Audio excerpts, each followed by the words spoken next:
guys. So today I wanted to talk a little about Conan O'Brien because Conan, he's a late night talk show host, and he's okay. He's not as funny, only about a quarter as talented as David Letterman for me, but because you can watch David Letterman and you get something funny every show, at least one thing, whereas with Conan O'Brien sometimes it was like every third show. But you watched him because there wasn't a lot else to watch, and he did his best, and he was cool. And anyway, so apparently, my heart kind of goes out a little bit to Conan because he doesn't understand why the Las Vegas shootings happened. And he just told the story about how he went on, after the shootings to go do a show, and his head writer came up to him with a folder of all the comments Conan O'Brien had made after 2 other mass shootings at nightclubs and schools. And Conan was shocked. It was like, you mean there's a folder of all the comments I made? And the head writer suggested yes, and you should review them before you make comments tonight. So anyway, he goes on air and he says, and this is how I learned about it, because I didn't watch the show, this was covered by some article. And he just waxes lyrically about how did it come to this? How could it be like this? When did this become normal? And I just want to take a moment out here. First off, my heart goes out to Conan because I think he's an innocent. I don't know. He was never super famous, but he did really, he was affirmed, as it were, affirmed.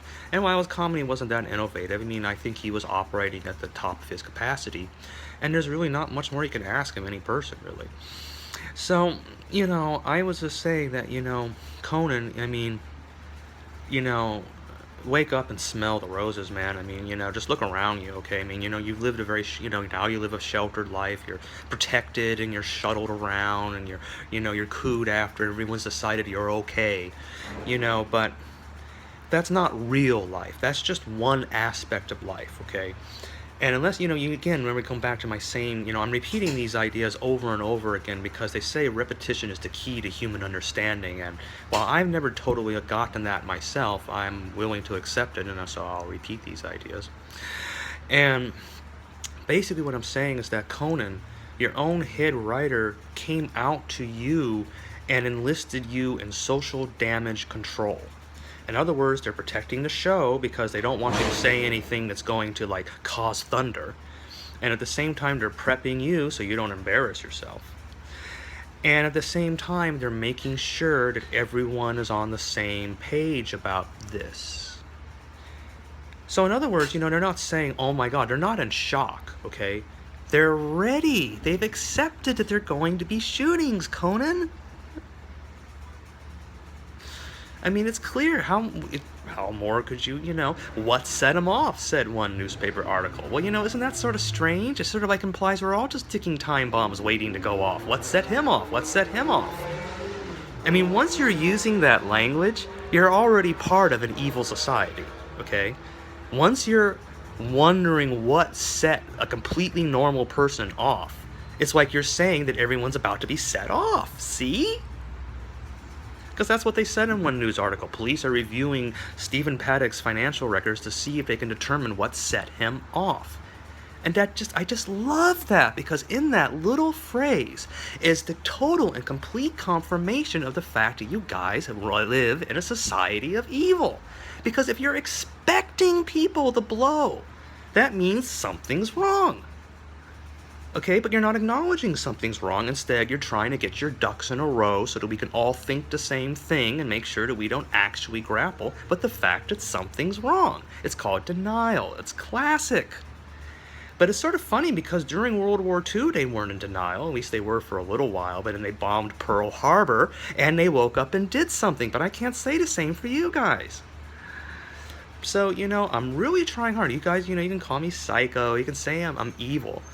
But what I'm saying is that even if you don't believe, okay, you don't buy that shooting up Las Vegas was an act of self-defense, okay? You don't say, it wasn't a social act of self-defense. It wasn't a legal act of self-defense. But you all know that it was psychologically. You can't deny it. You just can't deny it. All right, and since psychology is the domain of the individual, and the individual is what constitutes society, then yeah, we have to acknowledge that we all can know, that we can feel it ourselves. We've all felt like that.